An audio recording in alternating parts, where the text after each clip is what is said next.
നമസ്കാരം.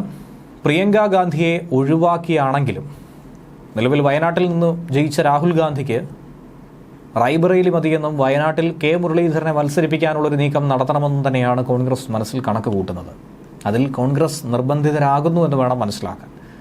രാഹുൽ ഗാന്ധി ഒരു താല്പര്യം മുന്നോട്ട് വെച്ചാൽ മുരളീധരൻ തന്നെ ആയിരിക്കും വയനാട്ടിലെ കോൺഗ്രസ് സ്ഥാനാർത്ഥിയും.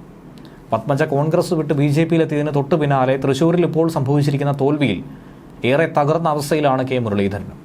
തൃശ്ശൂർ കോൺഗ്രസിലെ ഒരു ഭാഗം മുരളീധരനെ കാലുവാരി സുരേഷ് ഗോപിക്ക് വോട്ട് കൊടുത്തു എന്നതാണ് നിലവിൽ ആരോപണമായി ഉന്നയിക്കപ്പെടുന്നത്. അത് കാരണമാണ് മുരളീധരൻ തോൽവി അറിഞ്ഞിരിക്കുന്നതെന്നും വ്യക്തമാക്കുന്നു. തോൽവി മാത്രമല്ല, അതിദയനീയമായി 3ാം സ്ഥാനത്തേക്ക് പോയതിൽ ശക്തമായ പ്രതിഷേധമാണ് മുരളീധരൻ പങ്കുവയ്ക്കുന്നത്. തൃശ്ശൂരിലെ കോൺഗ്രസ് ശക്തി കേന്ദ്രങ്ങളിലൊക്കെ തന്നെ കോൺഗ്രസ് വോട്ടുകളിൽ ചോർച്ച ഉണ്ടായെന്ന് മനസ്സിലാക്കാൻ കഴിയുന്നുണ്ട്. തൃശ്ശൂരിൽ പരാജയം ഏറ്റുവാങ്ങി സിറ്റിംഗ് സീറ്റ് BJP-ക്ക് കൈമാറേണ്ടി വന്നതോടെ കടുത്ത നിരാശയാണ് മുരളീധരനുള്ളത്. അങ്ങനെ ആശ്വസിപ്പിക്കാനായിട്ടുള്ള നീക്കങ്ങൾ കോൺഗ്രസ് കേന്ദ്ര നേതൃത്വം പദ്ധതികൾ പലതും ആവിഷ്കരിക്കുകയാണ്. നിലവിൽ KPCC അധ്യക്ഷൻ K. സുധാകരൻ അദ്ദേഹത്തെ കോഴിക്കോട് പോയി നേരിട്ട് കണ്ടിട്ടുണ്ട്. KPCC president K. സുധാകരൻ്റെയും പ്രതിപക്ഷ നേതാവ് VD സതീശൻ്റെയും ഫോൺ കോൾ പോലും തുടക്കത്തിൽ മുരളീധരൻ എടുക്കാൻ തയ്യാറായില്ല എന്നുള്ള ആരോപണം ഉയർന്നിരുന്നു. K. കരുണാകരനേക്കാൾ രാഷ്ട്രീയത്തിൽ വീറും വാശിയുമുള്ളൊരു നേതാവായി തന്നെ മുരളീധരൻ ഇപ്പോൾ മാറി വരികയാണ്.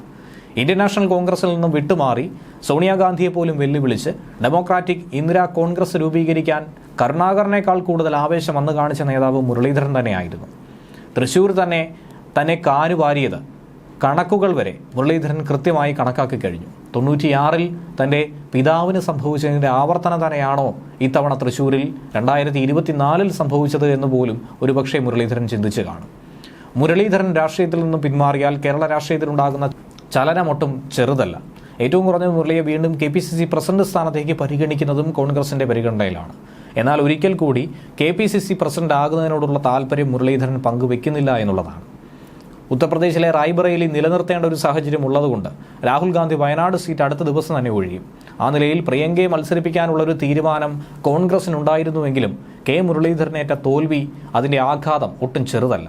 കെ മുരളീധരൻ പൊതുപ്രവർത്തനം പോലും അവസാനിപ്പിക്കുകയാണെന്നുള്ള ഭീഷണി പോലും ഉയർത്തി. ഈ സാഹചര്യത്തിലാണ് വയനാട് നൽകി മുരളീധരനെ എങ്ങനെയും അനുനയിപ്പിക്കാനുള്ളൊരു നീക്കം അവർ നടത്തുന്നത്. ഇന്നോ അല്ലെങ്കിൽ നാളെയോ രാഹുൽ ഗാന്ധി തന്നെ മുരളീധരന്റെ സ്ഥാനാർത്ഥിത്വം പ്രഖ്യാപിച്ച് ഈ പ്രശ്നത്തിന് കൃത്യമായൊരു പരിഹാരം കണ്ടെത്തുമെന്നും സൂചനയുണ്ട്.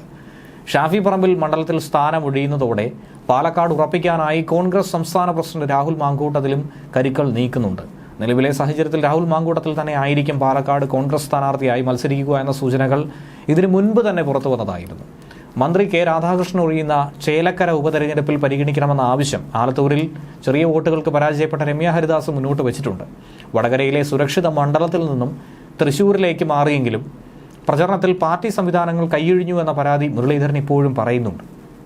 തന്നെ തോൽപ്പിച്ചവർ തന്നെയാണ് മുരളീധരനെയും തോൽപ്പിച്ചതെന്ന ആരോപണവുമായി പത്മജ വേണുഗോപാലും പിന്നാലെ രംഗത്തെത്തി. അതാണ് കോൺഗ്രസിനെ വെട്ടിലാക്കിയത്. പ്രചരണത്തിന്റെ അവസാന ഘട്ടത്തിൽ തന്നെ താൻ തോൽക്കുമെന്ന ആശങ്ക മുരളീധരനുണ്ടായിരുന്നു. മുൻപ് PP ഷാനവാസ് ഉൾപ്പെടെയുള്ളവരെ വിജയിപ്പിച്ച വയനാട്ടിൽ കെ മുരളീധരൻ മത്സരിക്കുന്നതിനോട് മുസ്ലിം ലീഗിന് പോലും എതിർപ്പില്ല എന്ന് വേണം മനസ്സിലാക്കാൻ.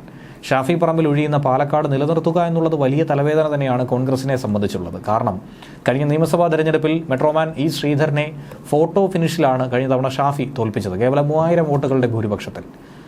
ലോക്സഭാ സീറ്റിന് പിന്നാലെ നിയമസഭയിലും BJP-ക്ക് ഒരു സീറ്റ് ഉണ്ടാകുന്ന നിലയിൽ ഉപതെരഞ്ഞെടുപ്പ് മാറിക്കഴിഞ്ഞാൽ തൃശ്ശൂരിന് പിന്നാലെ വലിയ പ്രതിസന്ധി, വലിയ ആഘാതം തന്നെയാണ് കോൺഗ്രസിന് നേരിടേണ്ടി വരുന്നത്.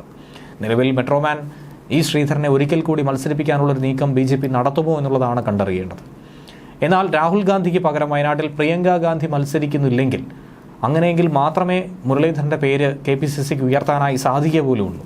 വയനാട്ടിൽ മത്സരിക്കാൻ മുരളീധരൻ തയ്യാറാകുമോ എന്നുള്ളത് കൂടി കാത്തിരുന്ന് കാണേണ്ടതാണ്. നേരത്തെ DIC നേതാവായിരിക്കെ ഇരു മുന്നണികൾക്കുമെതിരെ വയനാട്ടിൽ മത്സരിച്ച് മികച്ചൊരു പ്രകടനം നടത്താൻ മുരളീധരന് കഴിഞ്ഞിട്ടുണ്ട് എന്നുള്ള ചരിത്രം കൂടി വിസ്മരിക്കാൻ പാടുള്ളതല്ല. ന്യൂസ് ഡെസ്ക് മലയാളി വാർത്ത.